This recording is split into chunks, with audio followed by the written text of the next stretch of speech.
I was in Scotland this summer, and I was performing at a music festival, and I was on in the cabaret tent, which is a bad idea, and I had to follow burlesque, which is a booking error. Comedy should never follow naked ladies. Comedy should never follow naked ladies, because no one's ever like, those ladies were really sexy. Let's see what a skinny Jew has to say about cars. It is always a step down. I'm waiting to go on stage, and there's a lady sitting next to me, and she said, "What do you do?" And I said, "I'm a comedian." And she went, "I could never do that." And I was like, "Tonight, I probably can't, so it's fine." I said, "What do you do?" And she went, "Oh, I work for Cirque du Soleil." And I said, "What do you do for Cirque du Soleil?" And she went, "I'm a sword swallower." And I said, "You're impressed by the comedy thing?" And she went, "Yeah. What if it doesn't go well?"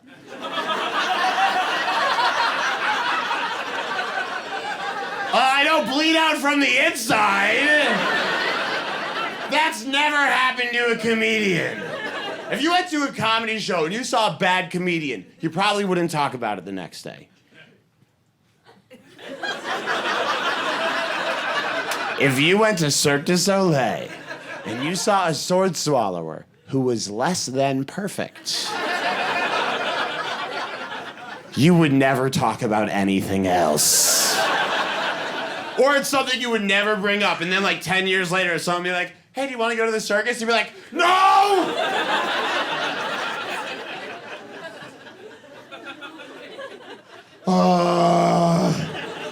We went once in the 90s. She had hiccups. It was horrible. I don't even know how you become a sword swallower, because as a comedian, here's how you start as a comedian. Here's how some people start as a comedian. You're 17 years old. You're really, really interested in comedy, but you don't know about comedy clubs, and you're growing up in a suburb of Boston. So you rollerblade to a local pizzeria that has a music open mic, and you walk in and you say to the lady hosting the music open mic, a woman named Annie who plays the ukulele. She's not very good. You say, "I'd like to do stand-up comedy." And she goes, "That seems like a terrible idea." And you're like, "I'd still like to do stand-up comedy." And she's like, "Well, how much time do you want to do?" And you go, "How much time do the musicians do?" And she goes, "They do half an hour." And because you don't know anything, you just go, "I'll do half an hour." You haven't brought any material, so you stand on stage for half an hour and bomb harder than anyone has ever bombed. You leave the stage, you walk to the back, you put on your rollerblades, and then through hot tears, you hear the host go, "Maybe he'll get better one day." And because of that, you go back every goddamn Tuesday for 2 years. That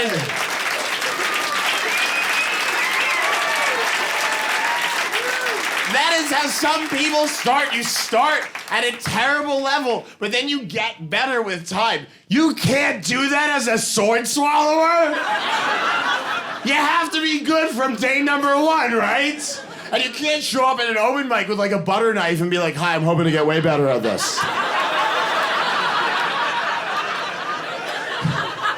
You come back next week with a cream cheese knife, you work your way through your cutlery drawer slowly.